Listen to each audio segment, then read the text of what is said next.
నమస్తే అండి. నేను వాణి. ఈరోజు మనం 'నేనుంటా నీ జతగా' ముగింపు భాగాన్ని వినేద్దాం.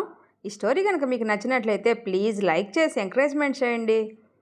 హాస్పిటల్లో చైత్ర సూర్యకి ఐ లవ్ యూ చెప్పి స్పృహ కోల్పోవడంతో సూర్య చైత్ర కళ్ళు తెరు చైత్ర అని గట్టిగా అరుస్తూ డాక్టర్ని పిలుస్తాడు. డాక్టర్ సిస్టర్ పరిగెత్తుకుంటూ వస్తారు. డాక్టర్ మీరు బయట వెయిట్ చేయండి అని చెప్పడంతో సూర్య బాధగా బయటకు వచ్చేస్తాడు. వీరేంద్ర గారు బాబు సూర్య చైత్రకి ఎలా ఉంది, తనకేం కాలేదు కదా, ఒక్కసారి చూపించమని చెప్పు బాబు అని ఏడుస్తూ అడుగుతారు.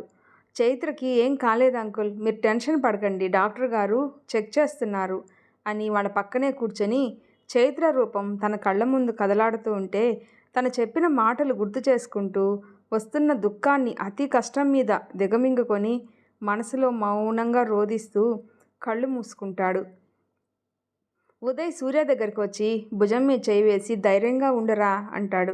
సిస్టర్ వచ్చి డాక్టర్ గారు మాట్లాడాలి అంటున్నారు అని చెప్తే సూర్య ఉదయ్ లోపలికి వెళ్తారు. చూడండి సూర్య, తనకి తలలో పెద్ద గాయం అయింది, ఆపరేషన్ చేయాల్సి ఉంటుంది. ఎంత త్వరగా చేస్తే అంత మంచిది.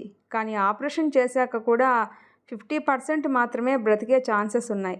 అందుకు మీరు ఆలోచించి డెసిషన్ తీసుకొని పేపర్స్ మీద సైన్ చేసిస్తే ఆపరేషన్ మేము స్టార్ట్ చేస్తాం.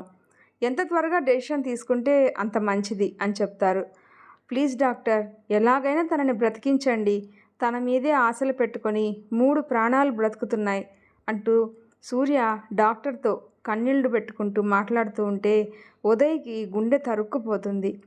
మా ప్రయత్నం మేము చేస్తాం సూర్య, ఆ తర్వాత అంతా ఆ భగవంతుని దయ, ధైర్యంగా ఉండండి అని చెప్తారు. ఉదయ్ పేపర్స్ అన్నీ తీసుకొని వచ్చి బయటకు వచ్చి వీరేంద్ర గారికి ఈ విషయం చెప్తాడు. బామ్మ, నా బిడ్డ ఏనాడు ఎవరికీ హాని తలపెట్టలేదు. ఆ భగవంతుడు తప్పక కనికరిస్తాడు. నాకు ఆయనపై నమ్మకం ఉంది. చైత్రకి ఆపరేషన్ చేయమనండి, తను తప్పకుండా బ్రతుకుతుంది అని అంటుంది. పేపర్స్ తీసుకొని కన్నీళ్లతో వీరేంద్ర గారు సైన్ చేసి ఇస్తారు. ఉదయ్ తీసుకుని వెళ్ళి డాక్టర్కి ఇవ్వగానే చైత్రని ఆపరేషన్ థియేటర్కి తీసుకువెళ్తారు. అందరూ ఆపరేషన్ మంచిగా జరగాలి అని వేడుకుంటూ అక్కడ ఎదురు చూస్తూ ఉండగా సూర్య వాళ్ళ దగ్గరకు ఎస్ఐ వచ్చి యాక్సిడెంట్ అయిన కేసు గురించి ఎంక్వైరీకి వచ్చాం అని డీటెయిల్స్ అన్నీ అడుగుతారు. సూర్య అన్నీ చెప్పి కార్ డ్రైవర్ని కూడా పక్క రూమ్లోనే అడ్మిట్ చేశారు అని అతని దగ్గరకు తీసుకుని వెళ్తాడు. డ్రైవర్కి కూడా బాగానే దెబ్బలు తగిలి ఉంటాయి. యాక్సిడెంటు ఎలా అయింది అని ఎస్ఐ గారు కనుక్కొని ఓకే సూర్య, మేము ఆ లారీ ఎవరిదో కనుక్కొని డ్రైవర్ని పట్టుకుంటాం అని చెప్పి వెళ్ళిపోతాడు.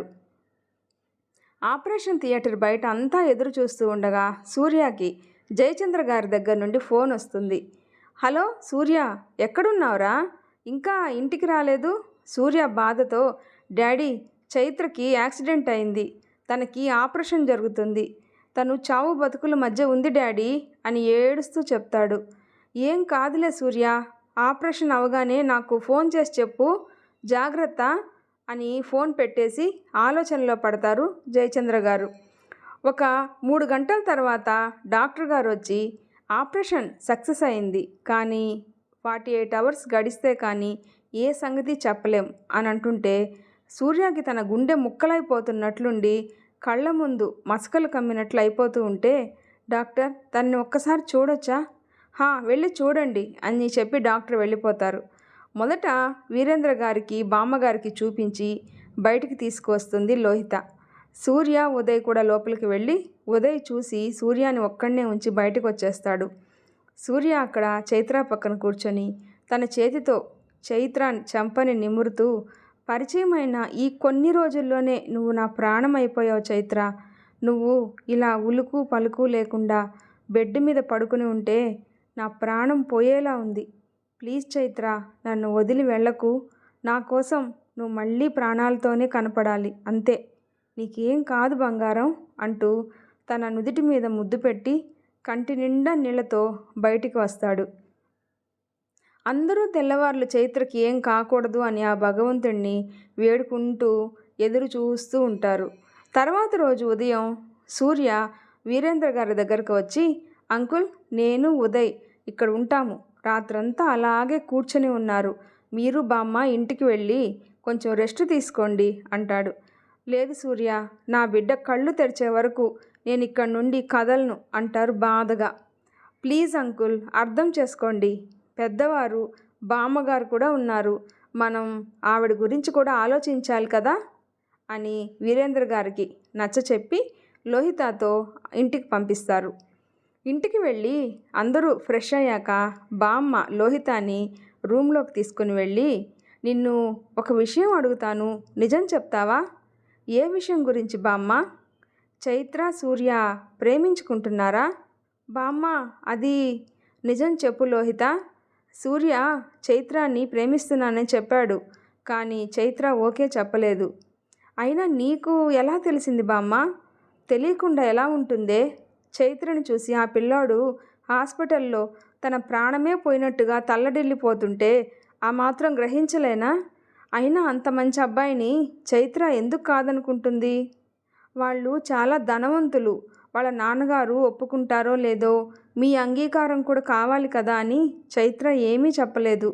చైత్రని తలుచుకొని బామ్మ కళ్ళనీళ్లు పెట్టుకుంటూ దేవుడి దగ్గరకు వెళ్ళి దీపారాధన చేసి, నా భర్తను దూరం చేశావు, నా కొడుకు తోడు లేకుండా నా కోడల్ని తీసుకుని వెళ్ళిపోయావు, నా కొడుకు కాలు తీసేసి చక్రాల కుర్చీకే పరిమితం చేశావు. ఇన్ని చేసినా కూడా ఏనాడు నిన్ను ఏమీ కోరలేదు. ఇప్పుడు మాత్రం చేతులు జోడించి వేడుకుంటున్నాను, నా ఆయుష్ తీసుకొనైనా నా మనవరాల్ని బ్రతికించు అని వేడుకుంటుంది. హాస్పిటల్లో సూర్య నిన్నటి నుంచి ఏమీ తినలేదని ఉదయ్ క్యాంటీన్కి వెళ్ళి టిఫిన్ తెస్తాడు. నాకేం వద్దురా, ప్లీజ్ నన్ను ఫోర్స్ చేయకు అంటే కనీసం కాఫీ అన్నా తాగమని ఉదయ్ బలవంతం చేసేసరికి కాఫీ తాగి ఆ తర్వాత జయచంద్ర గారికి ఫోన్ చేసి జరిగిందంతా చెప్పి ఇంటికి రావడం లేదు అని చెప్తాడు. ఆ రోజు సాయంత్రం లోహిత బామ్మని వీరేంద్ర గారిని తీసుకొని హాస్పిటల్కి వస్తుంది. చైత్ర విషయం తెలిసి వనజ గారు కూడా హాస్పిటల్కి వస్తారు. బామ్మ సూర్య దగ్గరకు వెళ్ళి తల నిమురుతూ, నీ చైత్రకు ఏం కాదు నాన్న, నిన్నటి నుంచి అలాగే కూర్చుని ఉన్నావు, మేము ఉంటాం కదా, నువ్వు ఇంటికి వెళ్ళి ఫ్రెష్ అయ్యి రండి అని చెప్తారు. సూర్య ఆశ్చర్యంగా బామ్మను చూస్తూ ఉంటే, నాకంతా తెలుసు అన్నట్టు కళ్ళతోనే సైగ చేసి ఇంటికి వెళ్ళి రండి అంటుంది. సూర్య వెళ్ళను అన్నా కూడా బామ్మ గట్టిగా చెప్పి ఇంటికి పంపిస్తుంది. సూర్య ఇంటికి వచ్చి కింద ఎవరూ కనపడకపోయేసరికి డాడీ పైన ఉన్నారనుకుంటా అనుకొని జయచంద్ర గారి రూమ్ దగ్గరికి రాగానే లోపల నుండి, మీరు ఇలా చేయిస్తారు అని అనుకోలేదు ఎమ్మెల్యే గారు, ఇప్పుడు ఎలా? ఆ అమ్మాయి చావు బతుకుల మధ్య ఉంది, చనిపోయింది అంటే పెద్ద కేసే అవుతుంది అని మాట్లాడుతూ ఉండగా సూర్య సడన్గా లోపలికి వస్తాడు. సూర్య వస్తాడని ఊహించని జయచంద్ర గారు షాక్లో ఉండిపోతాడు. సూర్య నిప్పులు చెరిగే కళ్ళతో కోపంగా జయచంద్ర గారి దగ్గరకు వచ్చి, మిమ్మల్ని ఒకే ఒక ప్రశ్న అడుగుతాను, నిజం చెప్పండి డాడీ, ఈ యాక్సిడెంటు మీరు చేయించారా? సూర్యని ఎప్పుడూ అంత కోపంగా చూడని జయచంద్ర భయపడిపోతూ, సూర్య అది ఎమ్మెల్యే గారు అని అంటుంటే, నిజం చెప్పండి డాడీ అని గట్టిగా అరుస్తాడు. సూర్య, నిజం నిజం సూర్య, యాక్సిడెంట్కి నాకు సంబంధం లేదు, నేను ఈ పెళ్ళి నీకు ఇష్టం లేదని, నాకు నువ్వు చైత్రాన్ని చేసుకోవడం ఇష్టం లేదని, ఏదైనా చేయండి అని ఎమ్మెల్యే గారితో చెప్పాను. ఆయన ఆ అమ్మాయి మీ అబ్బాయిని కలిసే పని లేకుండా చేస్తాను అని అంటే భయపెట్టి ఊరు నుండి పంపించేస్తారేమో అని అనుకున్నాను, అంతే, నిజంగా నాకు తెలియదు సూర్య అంటాడు.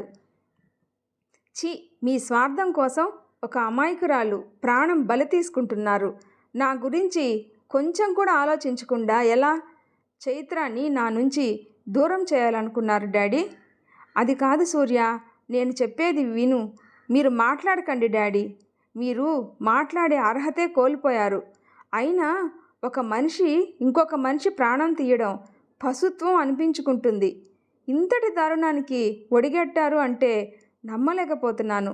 మీరు ఇంతకుముందు స్థాయిల గురించి అంతా మాట్లాడారు కదా, మరి ఇప్పుడు మనిషి ప్రాణం తీసే స్థాయికి మీరు దిగజారారు. మిమ్మల్ని చూస్తుంటే ఇప్పటి వరకు మీ మీద ఉన్న గౌరవం కూడా పోయింది. ఎప్పుడూ నేను హ్యాపీగా ఉండాలి అని, నా సంతోషమే మీకు ముఖ్యం అని ప్రేమగా అంటారు కదా డాడీ, మరి ఇదేనా మీ కన్న ప్రేమ? ఒక అమాయకురాలి ప్రాణం తీసే బదులు, సూర్య నువ్వు చైత్రాన్ని వదిలేసి జీవోత్సవంలా బతికినా నాకు సంతోషమే అని ఒక్క మాట చెప్పుంటే మీ సంతోషం కోసం నేను చైత్రకు దూరంగా ఉండేవాణ్ణి కదా. అయినా మీకు ఒక విషయం చెప్పనా, మీ గురించి చైత్రకి ముందే తెలిసేమో, అందుకే నేను ప్రేమిస్తున్నాను అని చెప్పినా నా ప్రేమని యాక్సెప్ట్ చేయకుండా ముందు మీ నాన్నగారి అంగీకారం తీసుకోండి, ఆయన ఒప్పుకోకపోతే ఎప్పటికీ మనం స్నేహితులుగానే ఉండాలి అని చెప్పింది. అంత మంచి మనసు డాడీ తంది. కానీ నాకే తెలియలేదు నా తండ్రి ప్రాణాలు తీసే రాక్షసుడని. అంత మాట అనుకు సూర్య, నేను నిజంగా తనకి హాని తలపెట్టాలని అనుకోలేదు.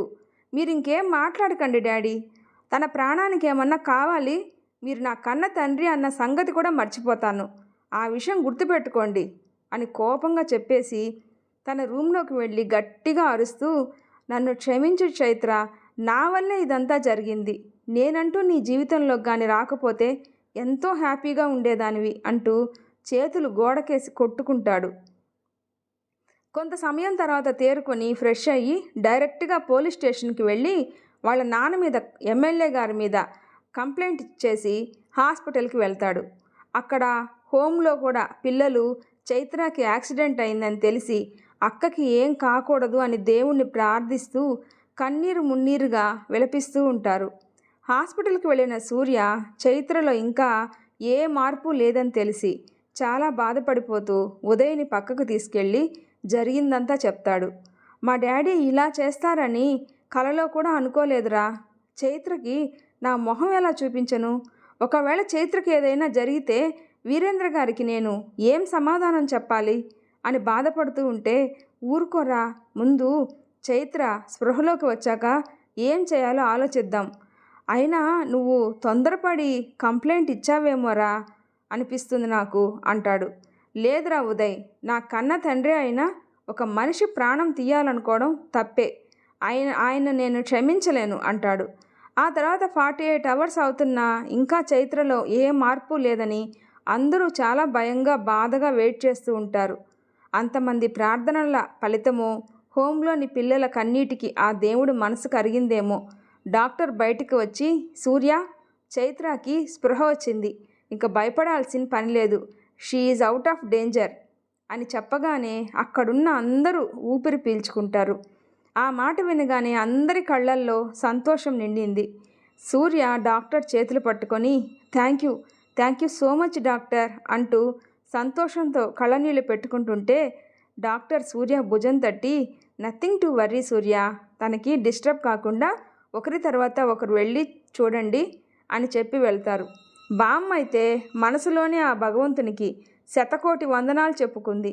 వనజగారు హోమ్కి ఫోన్ చేసి చెప్పగానే పిల్లలంతా చాలా సంతోషపడి ఆ దేవుడికి ధన్యవాదాలు తెలుపుకుంటారు.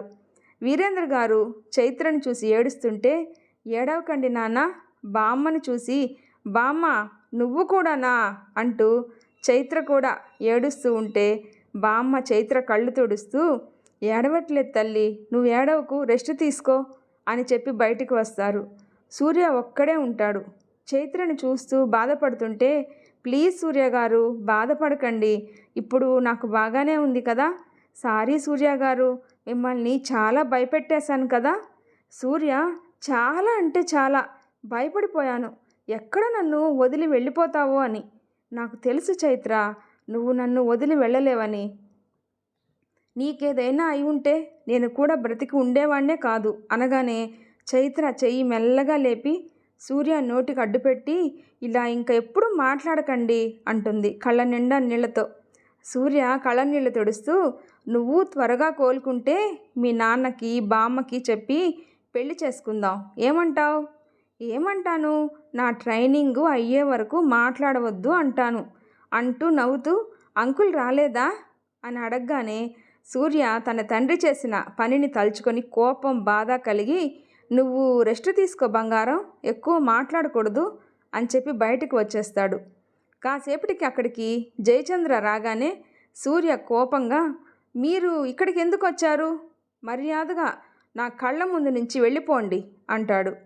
సూర్య, అలా మాట్లాడుకురా, నేను తట్టుకోలేకపోతున్నాను, నేను చేసింది తప్పే, మంచి చెడు ఆలోచించకుండా ఆ ఎమ్మెల్యే గారితో చేతులు కలిపాను.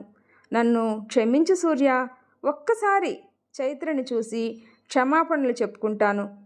తనను కలవడానికి నేను అస్సలు ఒప్పుకోను. మీరు వెళ్ళిపోండి డాడీ అంటూ ఉండగానే అక్కడికి ఎస్ఐ వచ్చి, జయచంద్ర గారు, మీరు ఎమ్మెల్యే గారు కలిసి యాక్సిడెంట్ చేయించినట్లుగా సూర్య గారు కంప్లైంట్ ఇచ్చారు. జయచంద్ర గారు షాక్ అయ్యి సూర్య వైపు చూస్తారు. సూర్య తనని చూడటం కూడా ఇష్టం లేనట్లు మొహం పక్కకు తిప్పేసుకుంటాడు. సూర్య గారు లారీ డ్రైవర్ని కూడా పట్టుకొని 4 తగిలిస్తే ఎమ్మెల్యే గారే చేయమని చెప్పారు అని చెప్పాడు. ఆల్రెడీ ఎమ్మెల్యే గారిని ఎంక్వైరీకి పిలిపించాం. మిమ్మల్ని కూడా స్టేషన్కి తీసుకెళ్ళడానికి వచ్చాం అని అంటారు. ఒక్క నిమిషం ఎస్ఐ గారు అని సూర్య దగ్గరికి వచ్చి, నిన్ను చూస్తుంటే నాకు చాలా గర్వంగా ఉందిరా. తప్పు చేస్తే కన్న తండ్రి అని కూడా నువ్వు చూడకుండా కంప్లైంట్ ఇచ్చావు చూడు, అందుకు నిన్ను మెచ్చుకోకుండా ఉండలేకపోతున్నాను. తప్పు చేశాను కాబట్టి నేను సంతోషంగా శిక్ష అనుభవిస్తాను.